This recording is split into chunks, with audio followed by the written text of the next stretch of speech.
Hello everyone, welcome to our course on sustainable manufacturing. So my name is Komang Nickita. In this session, we are going to talk about the introduction to sustainable product and process development. I'll guide you through some big idea, for example, the triple bottom line, planetary boundaries, Earth overshoot day, carbon footprint, and how this all connected to a sustainable product design. So without further ado, let's get started. When we talk about sustainability, you will often hear about the triple bottom line. But what is the triple bottom line? Triple bottom line is consists of people, planet, and profit. You can think of it this way. So a business should be good for the wallet, for the work, and for the people's life, all at the same time. The challenge is in the real life, many businesses put profit first, and unfortunately, the environmental aspect often come last. And now let's discuss about the planetary boundary. What is that? While triple bottom line emphasizes balance across the economic, social, and environmental dimension, it does not specify the ecological threshold that must be respected. So the planetary boundaries framework address this gap by defining the safe operating space for humanity. Crossing this threshold risks destabilizing Earth's life support system, thereby undermining both social well-being and economic growth. Imagine that the Earth is like a house we'll all live in. It has roof, walls, water pipes, and electricity on it. If we take good care of it, the house will protect us for a long time. But if we break the roof, tear down the walls, or clog the pipes, the house becomes difficult or even impossible to live in. The scientists have identified nine planetary boundaries, and each one represents a critical system of Earth that we shouldn't cross. A simple illustration to understand these nine planetary boundaries is by looking to your body. For the example, for the biochemical flows, it's like too much nitrogen or phosphor. It's like too much sugar or salt in your blood. It will poison you. So crossing these boundaries means destabilizing the Earth's life support system.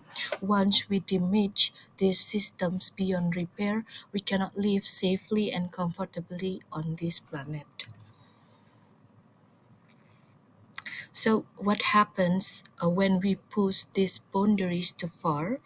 That brings us to the idea of Earth Overshoot Day. So, what is that? Think of the Earth as your bank account. Planetary boundaries are your spending limit. Overshoot day is the date when you've spent everything in your account and you start borrowing for the future. The more we consume, the earlier overshoot day arrives each year. So in this figure, for the example in 1970, overshoot day was in December. In the recent years, it's been as early as July. This means humanity now uses resources as if we had almost two Earths to depend on. The implications are really serious. For example, the environmental degradation and biodiversity loss, and then the economic and social risks, such as scarcity driving up prices, conflicts over resources, and increasing the inequality.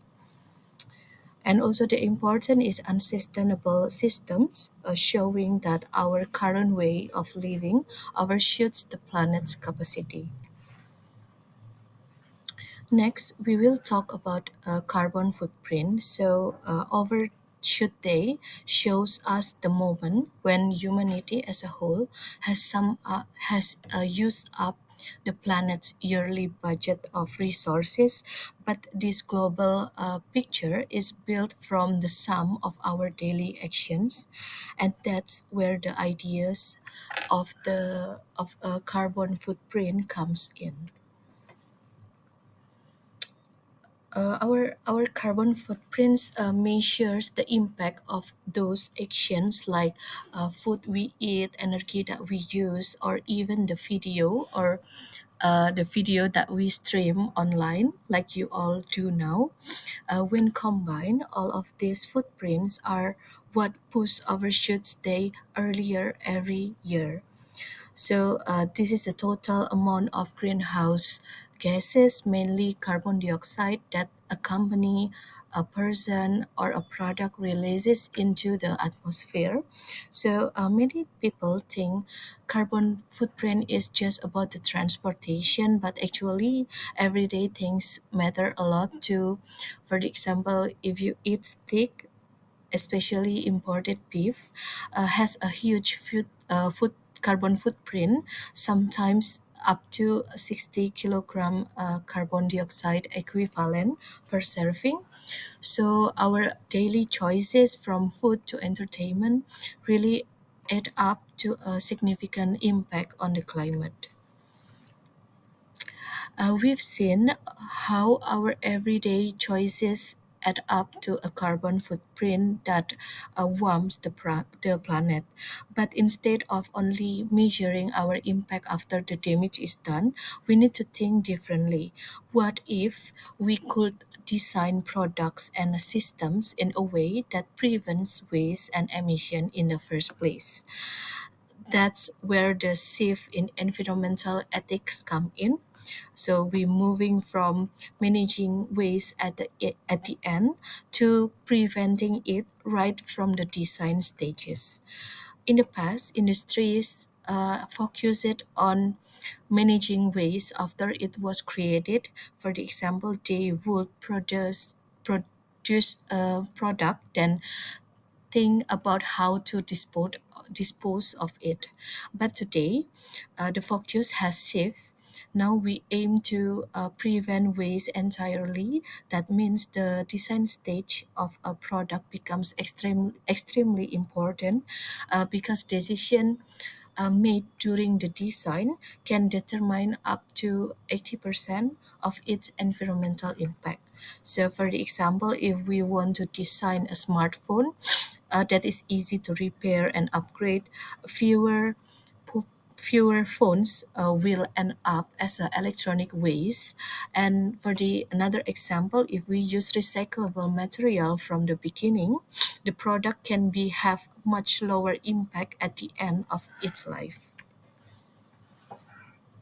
So, as I mentioned before, sustainable design must be grounded from a triple bottom line concept.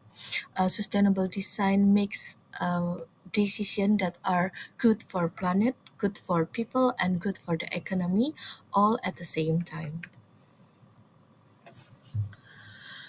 To design product more sustainably, we can apply for important approaches like you already seen in this screen. So for the first is the design for manufacturing and assembly, which is aimed to make a product simple, cost-effective, and efficient to assembly by reducing the number of parts using standardized screw or creating symmetrical components. Company not only lower production costs but also minimize material waste and labor complexity. This directly supports the triple bottom line by improving profit, making the process easier for people, and reducing environmental impact on the planet. And at the same time, the FMA also lowers a carbon's footprint because streamlined assembly uses less energy, which is also reflected in a lower environmental burden during the production stages in life cycle assessment later on. And the second approach is design for disassembly, which ensure that the products can be easily taken apart for repair, for recycling, and for upgrade. Instead of using permanent adhesive, manufacturer can design detachable component and separate materials such as metal, plastic, and fabric.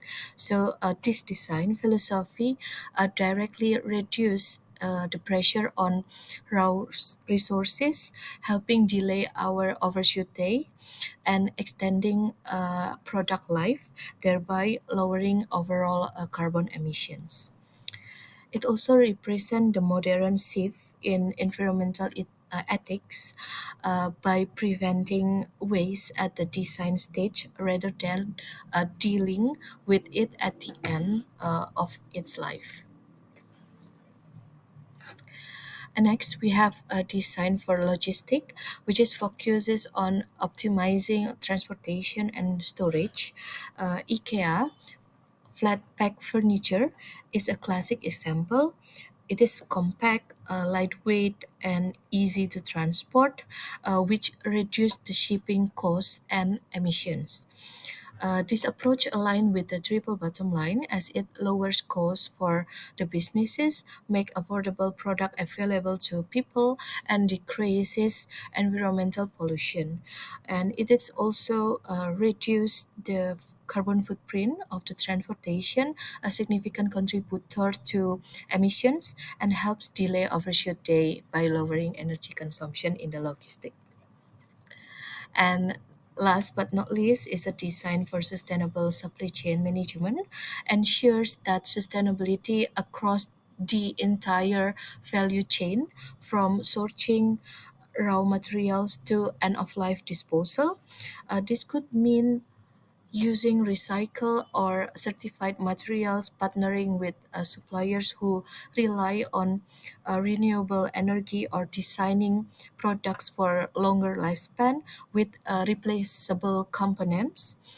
Since every step in the supply chain contributes to emissions, SSCM lowers carbon footprints across the multiple stages. A great a great example of the sustainable design is IKEA approach to packaging. So in this case, they held an internal competition to reduce unnecessary air in their product packaging. Why? Because too much air mean waste space in transportation and warehouse. By reducing the packaging space, they save costs, use fewer trucks, and reduce environmental impact. These simple ideas shows how design choices can benefit both for the businesses and the planet. And to truly understand a product's environmental impact or environmental burden, we usually use life cycle assessment or LCA. This framework looks at the entire life of a product, so from the raw material extraction and then the manufacturing process, use, and disposal. It even considers the concept and design stage, so the LCA helps us to see the hidden costs and environmental burdens at each stage of the life cycle so we can make a better choices. So LCA also the part of the broader framework known as life cycle management framework. So life cycle management is a holistic approach to managing the products, processes, and organizations across their entire life cycle. So this is the framework for the life cycle assessment. You can see and learn deeper through ISO 14040. The framework consists of goals and scope definition, inventory analysis, impact assessment, and you do interpretation for every part or every stages that you already made. Now let's we move to the QFD. Have you heard about QFD before? If you ever hear about QFD, I have a new terminology which is we call it by environmental QFD or EQFD. Have you ever heard about that before? Do you think that these two terminologies are same or not? So previously we're talking about life cycle assessment that helps us to see the hidden impacts of a product. But once we know the numbers, the big question is, what do we do with this information? That's where the environmental quality function deployment comes in. So EQFD takes the insight from LCA and translates them into practical design requirements, ensuring that sustainability is considered right from the product's development stage.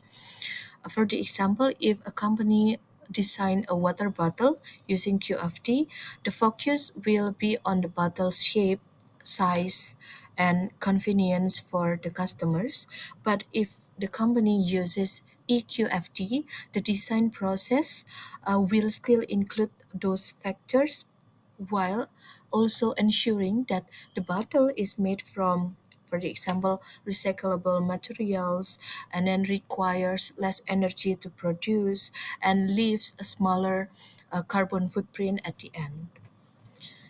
And this picture shows how the voice of customer is translated into technical responses by producers in both QFD and EQFD.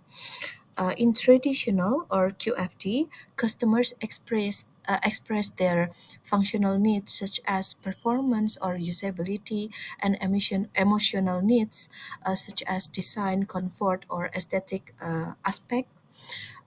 And then producers then respond these needs with the technical requirements to make sure that product meets the customer expectation. However, environmental quality function deployment or EQFD expands this idea by adding another dimension, environmental needs. Here, the customers and society increasingly expect the products that are recyclable, energy efficient, and eco friendly. So this is the example of QFD and EQFD. If we talk about QFD, basically it is only talk about the typical needs you can see on the left column. But when we talk about EQFD, it means that both column will be included.